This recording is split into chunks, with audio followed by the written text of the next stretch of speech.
I'm 94 years old. My name is Norma. That number still feels strange to say out loud, and my name feels heavier than it used to, like it's carrying the whole length of my life behind it. Most of the people who knew me when I was young are gone now, and the ones who remain feel like echoes from a different version of the world. I don't talk much these days, not because I have nothing to say, but because there's rarely anyone who wants to hear a long, honest story from someone my age. People are polite. They listen for a moment. Then their attention drifts back to their own busy lives. I'm telling this now because time has thinned out my excuses. I don't need to impress anyone anymore. I don't need approval. I don't even need to be understood. What I have left is honesty, and not much time to keep holding it inside. It took me 68 years to learn something I thought I already knew. That's a difficult thing to admit at 94. You want to believe wisdom arrives gradually, like a reward for endurance. You want to believe you figured life out somewhere along the way. It doesn't work like that. Wisdom arrives late, and when it arrives, it's heavy. Most mornings, I sit in the same chair near the window. The light comes in slowly, like it's careful not to disturb me. My hands don't do what they once did. Simple things take effort now. Pouring tea, buttoning a sweater, holding a pen steady enough to write my name. These small losses teach you things pride never could. I'm not afraid of dying. That fear left me years ago. What stays with me is the weight of how much of life I move through without fully being present for it. When I was young, I thought being busy meant being important. I thought being needed meant being loved. I confused attention with connection. No one corrected me. They didn't need to. I was useful that way. In my 20s, I made choices that made sense at the time. That matters. I wasn't careless or foolish. I chose stability because it felt responsible. I chose work that paid the bills. I married a man who was dependable, serious, and approved of by the people who mattered to my family. When I said his name, people nodded. That felt like safety. I learned how to be the kind of woman people were comfortable with. I listened more than I spoke. I softened my opinions before they caused discomfort. I noticed which parts of me made others uneasy and quietly set them aside. At the time, it felt like maturity. My days filled quickly. Work, errands, responsibilities. The house always needed something. Someone always needed something. I told myself this was what adulthood looked like. I believed wanting more than this was selfish, unrealistic, or ungrateful. So I waited. I waited for a calmer season. I waited for permission I never asked for.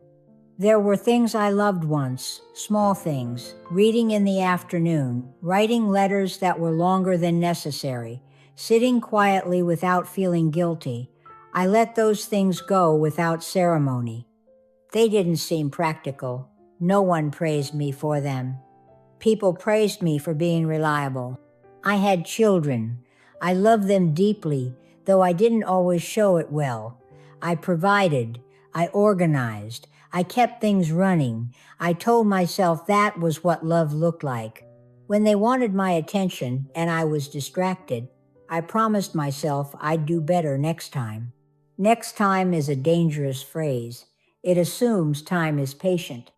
The cost didn't arrive all at once. It never does. It arrived quietly, in missed school events that felt small in the moment, in conversations shortened because I was tired, in questions my children stopped asking because they learned the answers wouldn't come easily.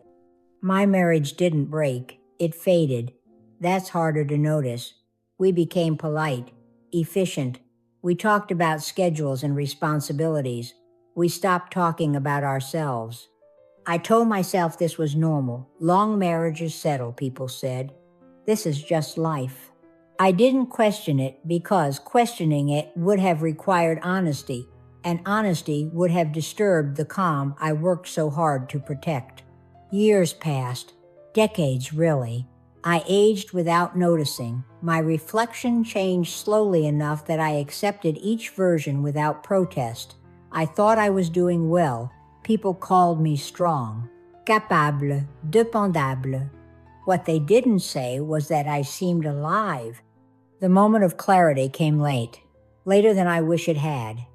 My husband became ill, not suddenly, but steadily. The kind of illness that shrinks a life one appointment at a time.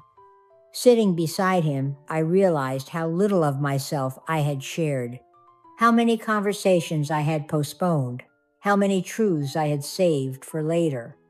There are no speeches at the end, no perfect words, just silence and the weight of what was never said.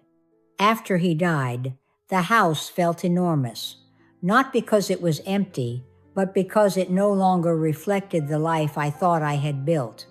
I saw it clearly then. How much of myself I had traded for approval that no longer mattered.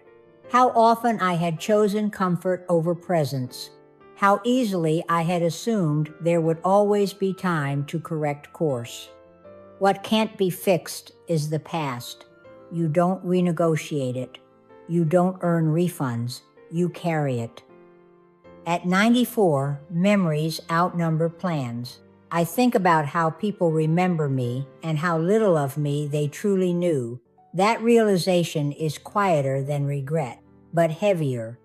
I'm not telling you this to scare you. Fear fades. I'm telling you because delay feels harmless until it becomes permanent. If I had understood earlier that approval is temporary, I might have lived differently.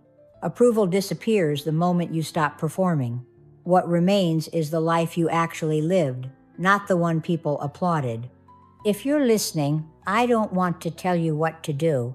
I wouldn't trust anyone who does. I only want to say this. Notice what you keep postponing.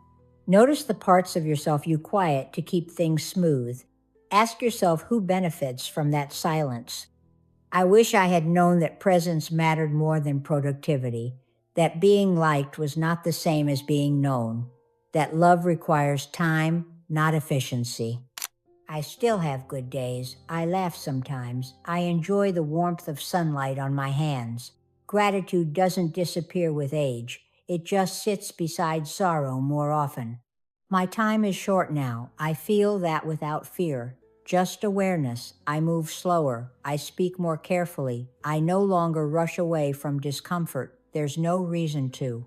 If this story meant something to you, if it felt familiar in any way, you can quietly let me know. You can like this video or share it with someone who might need to hear it. And if you choose to subscribe, it simply means you're willing to sit with stories like this again.